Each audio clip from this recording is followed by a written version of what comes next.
హిందూ దేవాలయాల మీద కొన్ని వర్గాల వారు చూపించే వివక్ష మత విద్వేషాలు రెచ్చగొట్టే వరకు తీసుకెళ్తుందా? తాజాగా మొన్న మధ్య పశ్చిమ గోదావరి జిల్లా ఆకివీడిలో రామాలయ నిర్మాణానికి సంబంధించి అడ్డుకోవడం చాలా వివాదాలే జరిగినాయి. అక్కడ గొంతేనమ్మ ఆలయం ఉందని, తర్వాత అక్కడ క్రిస్టియన్స్ కి సంబంధించి లేదంటే కన్వర్టెడ్ క్రిస్టియన్స్ కి సంబంధించి అది పెద్ద వివాదమే చెలరేగింది. అయితే ఎట్టకేలకు చివరికి సుప్రీంకోర్టు వరకు వెళ్ళింది. డిప్యూటీ స్పీకర్ రఘురామకృష్ణరాజు గారు దాని మీద ఆ నిర్మాణానికి పూనుకున్నారు. ఎందుకంటే 90 ఏళ్ల నుంచి అక్కడ ఆలయం ఉంది అనేది. ఇప్పుడు సుప్రీంకోర్టు అయితే అనుమతి ఇచ్చింది. ప్రభుత్వ అనుమతులు తీసుకొని ఆలయాన్ని నిర్మించుకోవచ్చు అనేది. ఇది ఒక రకంగా ఒక ఆయన విజయం అని అనుకోవాలా, హిందువుల విజయం అని అనుకోవాలా? ఎందుకు ఇలాంటి వివాదాలు? అంటే ఫైనల్కి వెళ్తే ఇప్పుడు అయోధ్య విషయం ఏమైందో ఇప్పుడు ఇక్కడ కూడా అలాగే, అంటే ఆ స్థాయిలో ఆ వివాదాలు జరుగుతుంటే గ్రామ స్థాయిలో ఇలాంటి వివాదాలు జరుగుతాయి. ఈ వివక్షల వెనక కారణం ఏంటి? అలాగే ఈ సక్సెస్ ని ఎలా చూడాలి? ఇదే అంశం మీద చర్చించే ప్రయత్నం చేద్దాం. సార్, ఫైనల్ గా రఘురామకృష్ణరాజు గారు ఇందులో ఈ విషయంలో అయితే మాత్రం ఒక మంచి సక్సెస్ సాధించారు అనుకోవచ్చా?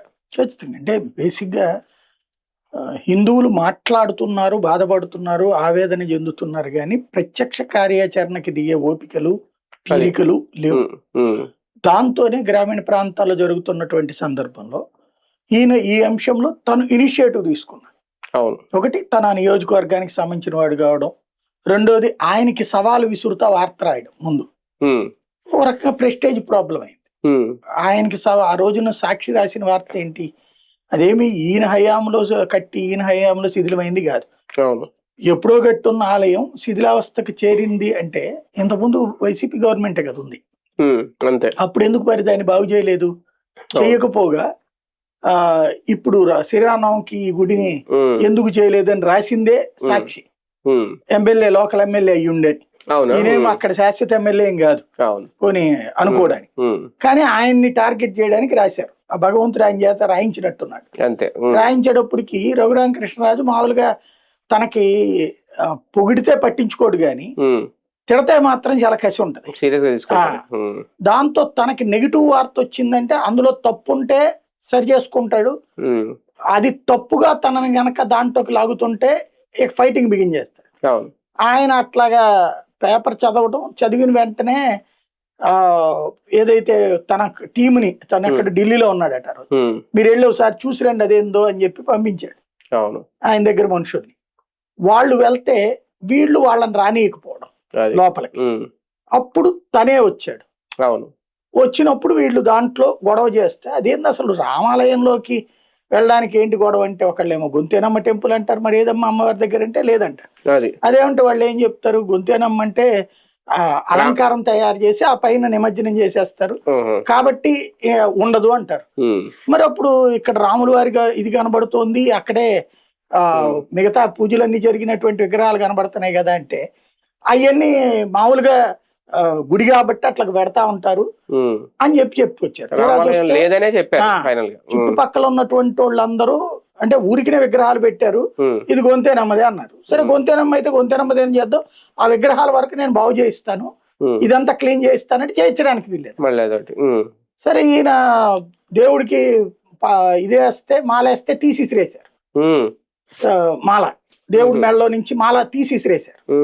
అప్పుడు ఏంటిది అన్నటువంటి పబ్లిక్ లో కూడా చర్చ వచ్చి, ఇంకోటి అసలు ఆ గుడి అన్నది నువ్వు గొంతేనమ్మదా, గంగానమ్మదా, ఇట్లా ఒక్కొక్క ఏరియాలో ఒక్కొక్క దేవతలు, గ్రామ దేవతలకు పూజించడం అనేది తరతరాల సంప్రదాయం. ఆ గ్రామ దేవత గుడి పక్కన సాధారణంగా ఈ దేవాలయాలు కూడా ఉంటాయి. ఎక్కడైనా అబ్జర్వ్ చేస్తే ఆ గ్రామ దేవత దేవాలయంలో కూడా శివుడా, విష్ణువా ఏదో ఒక ఆలయం ఉంటది. ఎందుకు అంటే ఆ కంటిన్యూటీ, అమ్మవారితో పాటుగా ఒక విశిష్ట మూర్తుల్ని అక్కడ పూజించడం అండి. ఇప్పుడు మనకి కొన్ని గుళ్ళల్లో రాముడు, శివుడు ఇద్దరు ఉంటారు, కొన్ని గుళ్ళల్లో అదొక పద్ధతి. అలాగా ఉండేటటువంటి దాన్ని ఇక్కడ వీళ్ళు యాక్సెప్ట్ చెయ్యకపోవడం, తీరా చూస్తే ఎవరని వాళ్ళందరినీ క్రాస్ చెక్ చేస్తే వాళ్ళెవరో అసలు ఆలయానికి వచ్చేవాళ్ళు కాదు, ఆలయంలో పూజించేవాళ్ళు కాదు. వాస్తవంగా ఆ ఏరియాలో ఇదివరకు వైశ్యాసు పూజలు చేసేవాళ్ళు, ఈ ఎవరైతే ఈ కన్వర్టెడ్ క్రిస్టియన్స్ ఉన్నారో వాళ్ళు వాళ్ళని బెదరేసి రానియకుండా వచ్చినప్పుడు వాళ్ళని ఇబ్బంది పెట్టి ఆ గుడి దగ్గరికి వెళ్తే అనిజీగా ఉంటాయి. అంటే మనం గుడికి వెళ్ళినప్పుడు ప్రశాంతత కోరుకుంటాం, అక్కడ ఎవరో వెటికారం చేయడం లేకపోతే విసిగించేటటువంటి సిచ్యుయేషన్ చూడడం. రెండోది గుడి నీట్గా ఉండాలనుకుంటాం. వీళ్ళు తిన్న చెత్త అవన్నీ తీసి చెత్త కుండీలో వేసినట్టు గుళ్ళోకి వేయడం బిగించేసి ఆ ప్రాంతం అంతా దరిద్రంగా చేశారు. అదొక చెత్త కుండీగా మార్చేశారు. అవన్నీ తీవిస్తానంటే కూడా తీనిద్దంట. నిజంగా పవిత్రంగా చూసుకుంటే గుడి నీట్గా ఉండాలి కదా. ఇప్పుడు నేను ఇక్కడ చూస్తా మన ఆంజనేయ స్వామి గుడి, పంతులు గారు ఉంటే మిగతాదంతా జనమే ఊడుస్తుంటారు, జనమే తుడుస్తుంటారు. క్లీన్ చేసేస్తారు. అంత బాధ్యతగా ఉంటది. ఎప్పుడైనా సరే ఆలయం దగ్గర అపరిశుభ్రంగా ఉండాలని ఏ హిందువు కోరు. అంతేగా. అవసరమైతే ఓ రూపాయి ఇచ్చైనా సరే చేయించమంటాడు. డబ్బులు తన దగ్గర ఉన్న దాంట్లో నేను 100 వేస్తున్నాను స్వామి, మీరు ఒక 100 వేయండి అంటారు తప్పించి గ్రామీణ ప్రాంతాలయాల్లో స్వయంగానే బాధ్యత తీసుకుంటారు. అవసరమైతే వాళ్లే ఊడుస్తారు లేడీస్. లేదు అనుకుంటే గనక ఇట్లా చేస్తారు. అట్లాగా చెయ్యకపోవడానికి కారణం ఏంటంటే ఇదంతా అందేది.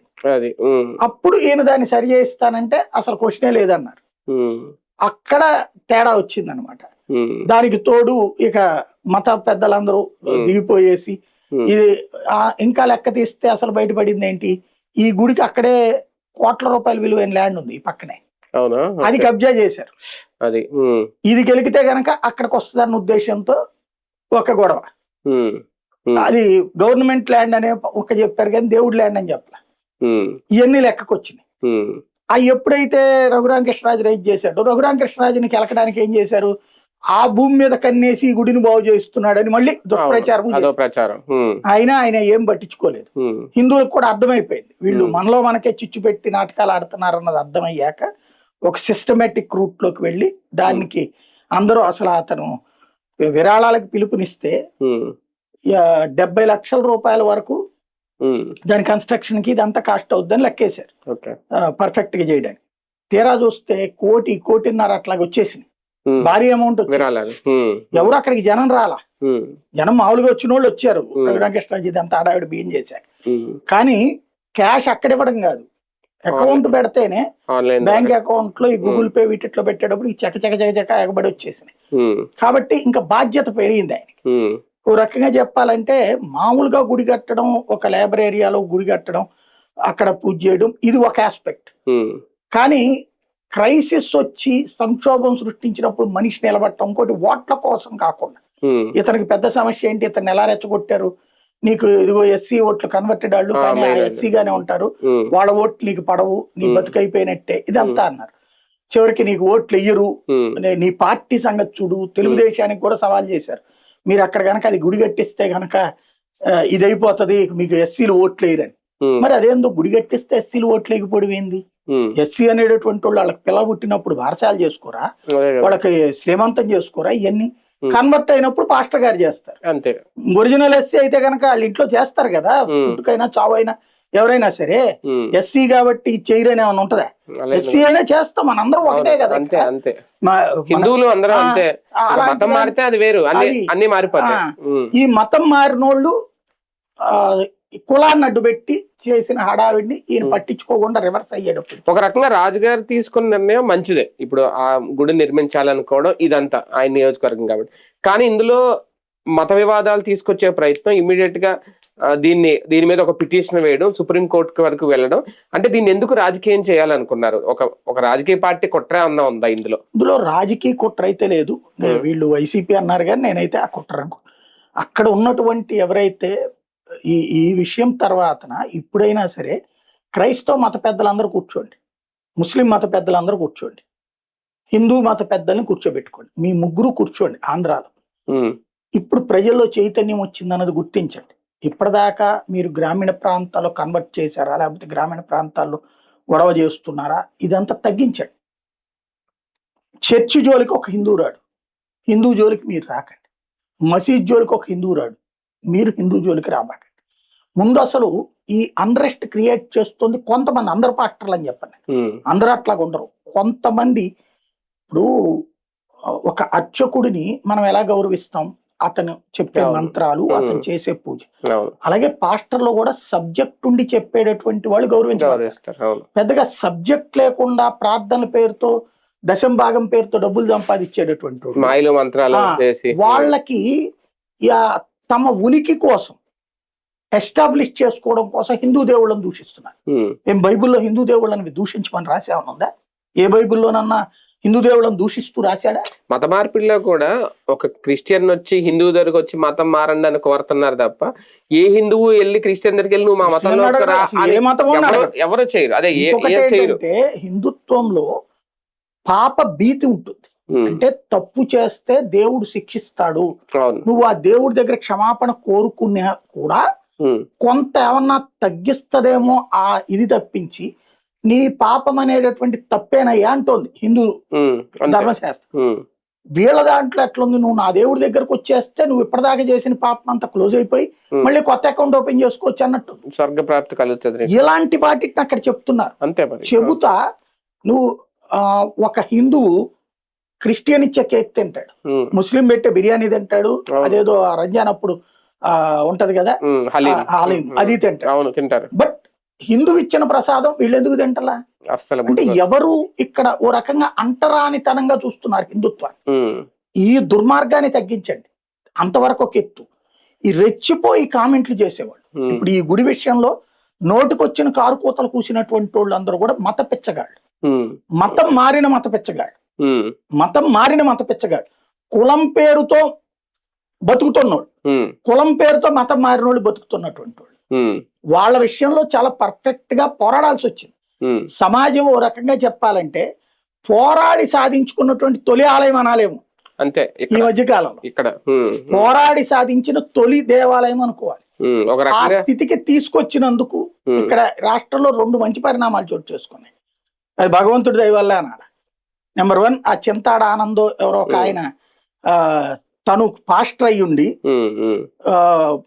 హిందువుల భూమి లాక్కుని అందులో చర్చి కడతానికి రెడీ అయ్యి దానికి అభ్యంతరం చెప్తే ఎస్సీ ఎస్టీ కేసు పెట్టి వేధించి కుటుంబాన్ని చివరికి వాళ్ళు ఆ ఎస్సీ ఎస్టీ కేసు తీసేయమని కోర్టుకు వెళ్తే ఇతను పక్కన అఫిడవిట్ లో నేను పాస్టర్ అంటున్నాడు, రెండో పక్కన ఎస్సీ అట్టెట్ అవుతుందని హైకోర్టు అడగడం, ఆ కాదని చెప్పి అతను సుప్రీంకోర్టుకి వెళ్ళడం, సుప్రీంకోర్టు కూడా చెప్పి ఈవెన్ మళ్ళీ దేనికి అర్హత ఏంటి ఇతను సర్టిఫికెట్ తీసేయమని వెళ్తే అట్టెట్ట తీసేస్తారని మళ్ళీ హైకోర్టుకి వెళ్తే హైకోర్టు కొట్టేస్తే సుప్రీంకోర్టుకి వెళ్తే సుప్రీంకోర్టు కూడా నువ్వు పాస్టర్ అన్నాక నీకెట్ట కులం వచ్చేస్తాయా, ఇంకేం సర్టిఫికెట్ కావాలి నీకు అంటే నేను ఆ గుడికి వెళ్ళినంత మాత్రానా అంటే నువ్వు గుడికి వెళ్ళలేదు అక్కడ ఏకంగా పాస్టర్ గా పనిచేస్తే మళ్ళీ ఏది చర్చికి వెళ్ళితే తప్ప అంటే చర్చికి వెళ్ళడం తప్పు కాదు, ఆ మతాన్ని నువ్వు పాటించు అని సుప్రీంకోర్టు కూడా తేల్చి చెప్తే మళ్ళీ దాని మీద రివ్యూకి వెళ్ళాడు అయ్యగారు.